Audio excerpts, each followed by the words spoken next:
صلی اللہ علیہ وآلہ وسلم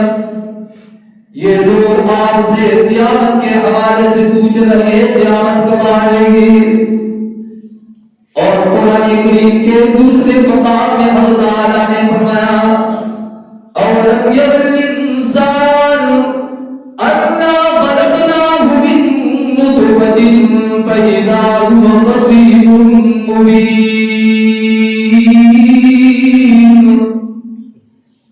قرآن کریم میں اللہ تعالیٰ نے فرمایا ہے سرکار دو عالم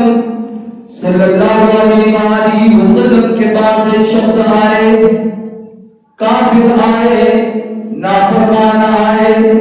اور قبرستان سے ایک بوسیدہ ہڈی اٹھا کر کے اللہ کے رسول کے پاس آئے۔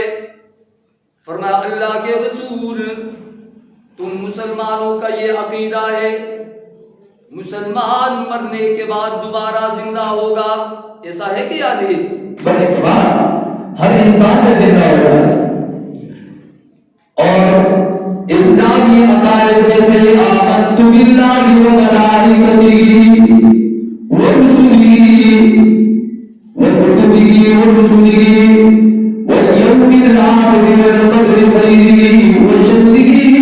من اللہ تعالی والبعث بعد الموت۔ اگر آپ اللہ کے رسول ہو، یہ میرے ہاتھ میں بوسیدہ ہڈی ہے، دیکھ لیجیے اس کو ہاتھ میں مسئلہ یوں کچل دیا اور رضا رضا کر دیا۔ پرانی کسی قبرستان کی ہڈی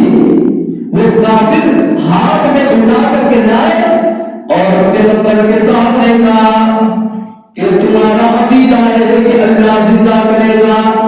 یہ دیکھ لیجیے میرے ہاتھ میں یہ ہڈی رضا رضا ہوگی، بوسیدہ ہو گئی،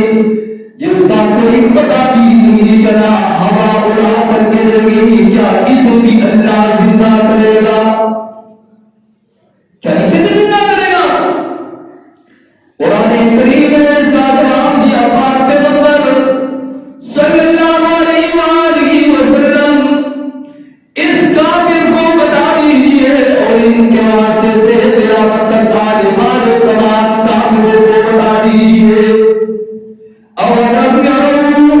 ان اللہ الذی خلق السماوات والارض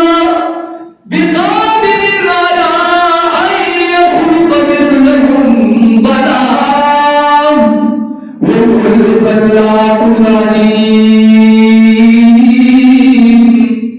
اس کافر کو بتا دیجیے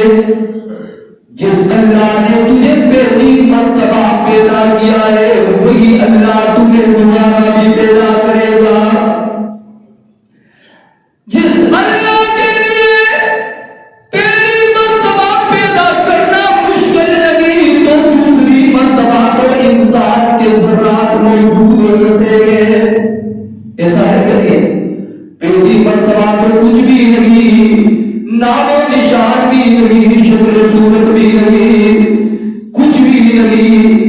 پہلی مرتبہ چیز بنانا مشکل ہوا کرتی ہے،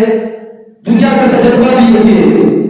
پہلی مرتبہ بنانا مشکل ہوا کرتا ہے، دوسری مرتبہ آسان، لیکن قربان جو حق تعالیٰ سے فقا جس ذات نے پہلی مرتبہ پیدا کر لی،